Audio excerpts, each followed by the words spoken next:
You guys ready for your first guest on the show today?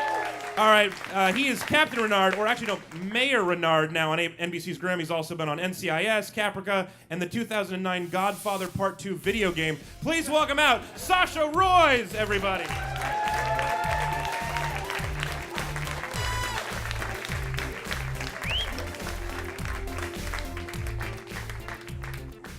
Hey everyone.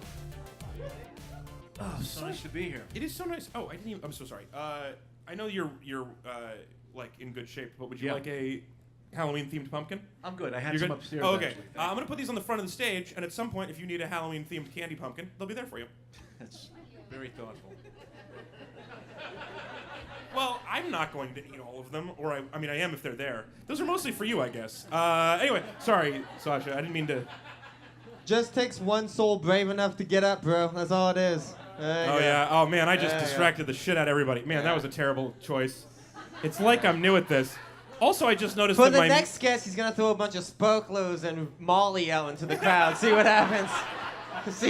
See how that I goes. also just noticed that my meal number is still here. All right, Sasha. Hey man. So it's so great to They're talk. all gone. They're gone. Look at that. There's pens now too, if you guys want. There's like blue and Don't black. take any pens. We need the pens Take for the later. pens. Leave the pens. All right, Sasha. You guys are filming your final season right now. Congratulations Thank you. on the incredible success of this show. Yeah, absolutely. Thank you. How do you feel about reaching the end? How is there like a huge sense of accomplishment? Mixed emotions. You know, we love assume. the city, we love this show, but 6 years it's hard to get depressed over 6 years. It's a pretty rare thing these days. Yeah. Yeah. What is your what is the thing you're gonna miss most about filming the show? This town. Yeah, I love it here. Yeah. So like once the show's done, you won't even be able to pander to anybody. Listen, man, I have been like singing Portland's praises for 5 years. Everyone some Out of people can 6. attest to Yeah, that first year was real rough. No, the first one, that was a shit. That was a shit. What's with this No, but- fucking low-rent Seattle? Fuck this place. No, I was too busy like curled up taking vitamin D in the first Yeah. trying to, like, acclimate. You're tell me about your origin on the show. Tell me about getting cast on the show and what that was like for you. You've been on series regular on Caprica. You've done a bunch of TV And stuff. of course, that Godfather video game. That Godfather video game, which I played that. Have you really? Yeah. Have you really? I got it for the Nintendo Wii. Cha-ching. Yeah. There you go. Yeah. Keep cashing those Wii checks. But this is the biggest project you've been on at this point, right? Like, how has this been? And switching from doing like a lot of single episodes of other shows to Right. being like living in a role from pilot to completion. That's all right. It's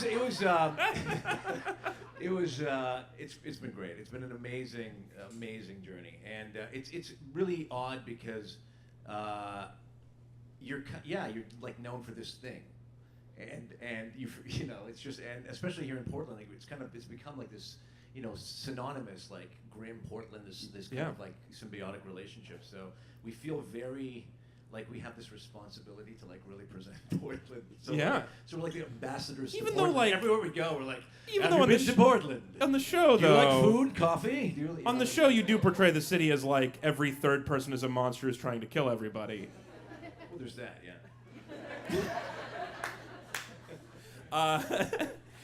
So when this is over, are you gonna take some time off? What's your plan after this? No, I'm not gonna take any time off. I'm gonna look for the next thing, but I'm definitely gonna try to keep my life here. Are you? Yeah, I'm definitely gonna keep like a balance between, you know, L.A. and Portland. Yeah. See how I said that? Yeah. Well, Portlandia pays a little bit. So I hear. Kind of short options after that. You run out real fast. Well, I mean, I'll be coming here to, you know, to live. I like my life here. Like this is good quality of living. When you, I've talked to a bunch of people who've been involved in the show now, and one of the things that a lot of people have mentioned was after they shot the pilot, they were a tad bit surprised when it got picked up. A bunch of people have expressed some version of that. Was that your experience? People have been on this couch, you mean? People on that couch and off the couch, off the record, have said similar things.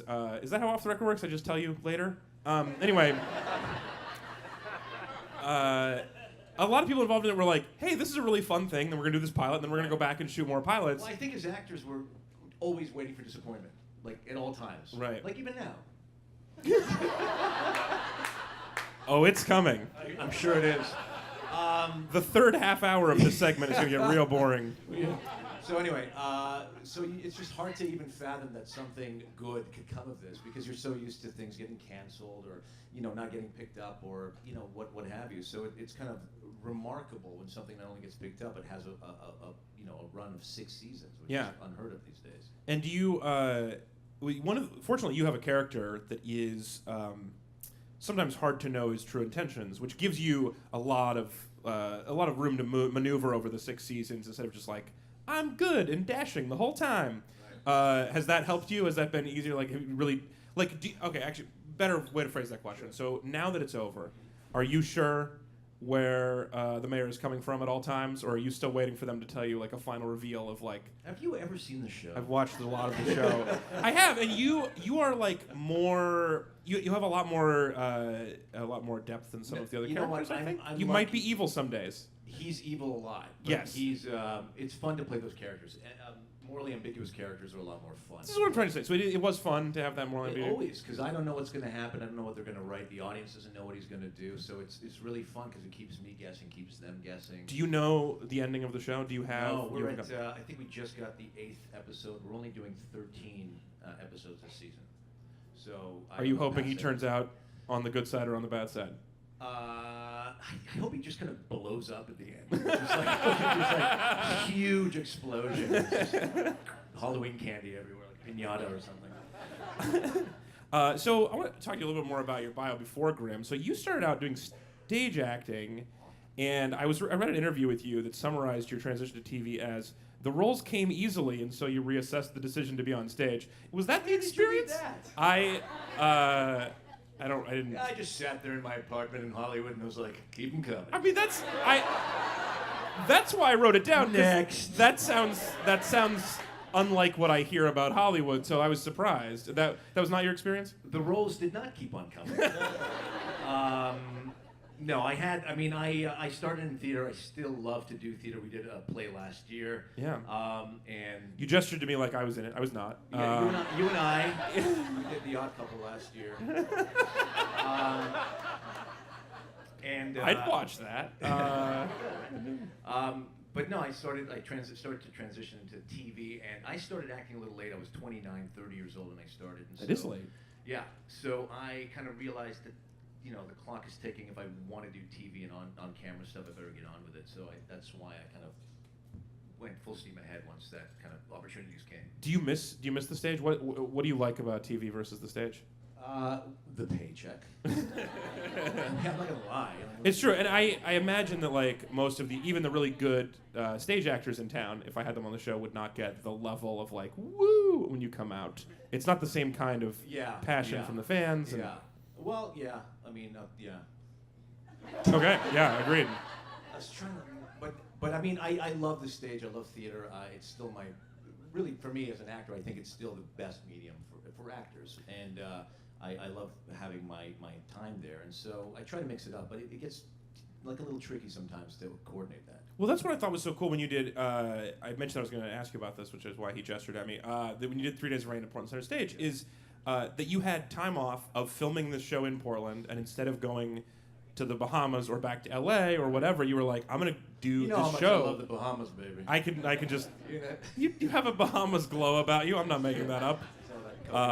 But you stayed in town and you did theater in like our regional theater company. Like it was a very cool thing I thought that you did. Do you guys go to Portland Center Stage? It's a fantastic theater.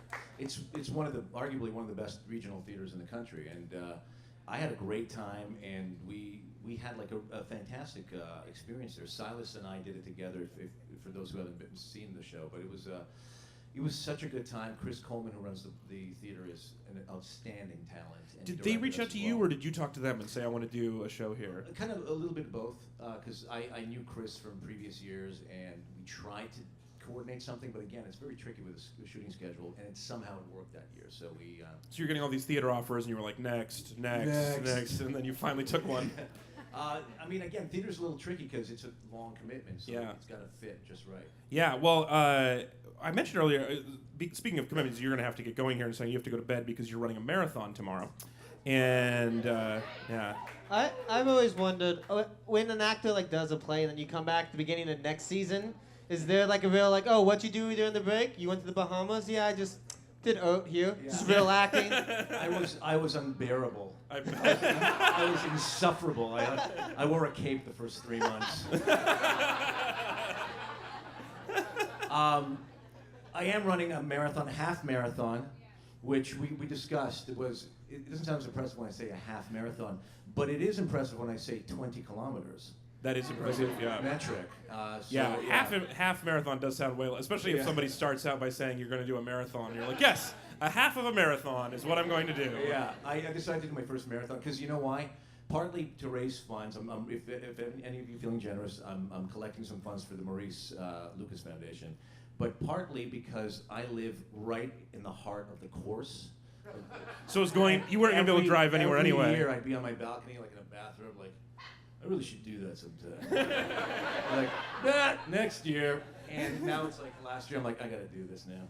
So I'm gonna do it. Yeah, that is yeah. You can hear that applause. That is half impressive. That's half the applause you get if you do a real marathon. I know.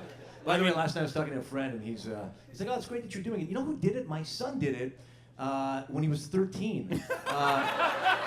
But he did the full marathon. He actually told me that story last night as I was trying to like impress him. I was like, yeah. Does he do the theater? He does and then not. You walk away. A cape. Yeah.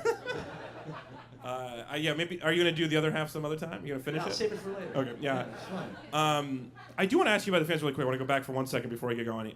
Which is that I mentioned that like the wooing and stuff, and the Grimm fandom, the fan base is very passionate and really cool. Have you done another project where you felt that level of love from the people viewing it? I mean, I haven't had any project that went on this long, and so you really kind of amass a lot of fans along the way. And it's a stage whisper. Yeah. But it's so we get a lot of. The longer you're on the air, the more fans you're going to get, and so I've never experienced something like this. But it's been great, like nothing but support. Are you gonna miss it, or do you think they're gonna keep sending you things after it's over? Are you guys gonna move on really fast? What's your plan? Have you guys seen Westworld? There's a lot of other stuff to talk about now. Yeah, no, I imagine it'll peter out eventually. It will. Just be like these great gifts, and then eventually maybe those shitty pens or something like that. I can't even offer you a pumpkin; they're all gone. But I really appreciate you joining us. Great luck on the marathon. The half marathon tomorrow, and enjoy the final season. Final season of Grimm premieres January 6th, 2017. Ladies and gentlemen, Sasha Roiz. Thank you, guys.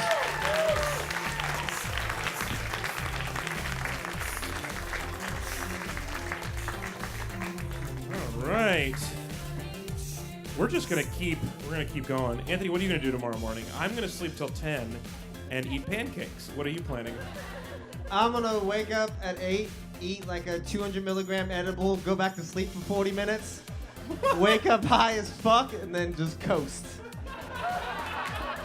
That's my plan. In case you wanted to know which two people were just giving him shit for only running 20 kilometers tomorrow, those are our plans. Hey, I might run a marathon tomorrow. I might just show up. I'll be high as fuck.